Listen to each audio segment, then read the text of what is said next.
મોરબીના વનાળિયા ગામે કૌટુંબિક ઝઘડામાં યુવાનની હત્યાનો ચોંકાવનારો બનાવ સામે આવ્યો છે. મળતી માહિતી મુજબ મહેશ ગોરધનભાઈ રાઠોડે કાકાને ગાળો બોલવાની ના પાડતા બંને વચ્ચે ઉગ્ર બોલાચાલી થઈ હતી, જે બાદ કાકા સુરેશભાઈ રાઠોડે છરીના ઘા ઝીંકી હુમલો કર્યો હતો. ગંભીર રીતે ઈજાગ્રસ્ત મહેશને સારવાર માટે ખસેડાયા છતાં તેનું મોત નીપજ્યું હતું.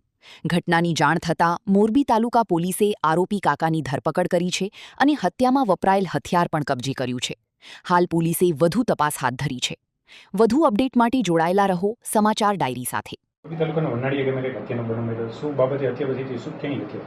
મોરબીના વનાળિયા ગામે આ કામેના ફરિયાદી ગોરધનભાઈ રાઠોડ છે, એમને ફરિયાદ આપેલ છે, જેમાં આ કામેના જે મરણ જનાર છે મહેશભાઈ ગોરધનભાઈ રાઠોડ, જેને આ કામના આરોપી સુરેશ કાનજીભાઈ રાઠોડ, જે બંને કાકા ભત્રીજા થતા હોય અને ગામમાં ગાળો બોલવા બાબતે બંને વચ્ચે ઝઘડો થતા આ કામના મરણ જનારને આ કામના આરોપીએ સુરેશભાઈએ છરીના ઘા મારી અને ગંભીર ઈજા કરી, જે કામે સારવાર દરમિયાન મરણ ગયેલ છે.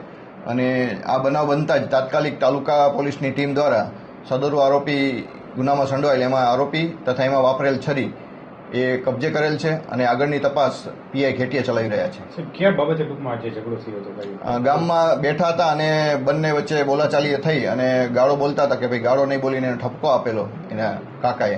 એ બાબતે બોલાચાલી થતાં એમાં છરીથી એની ઉપર ઈજા કરી અને ગંભીર ઈજા થતાં સારવાર દરમિયાન રાજકોટ ખાતે મરણ ગયેલ છે. જેમાં ખૂનનો બનાવ બનેલો હોય, જેની ફરિયાદ લઈ અને આરોપીને અટક કરી અને જે ગુનામાં વાપરેલ હથિયાર પણ કબજે કરી તપાસ તાલુકા પીઆઈ ચલાવી રહ્યા છે.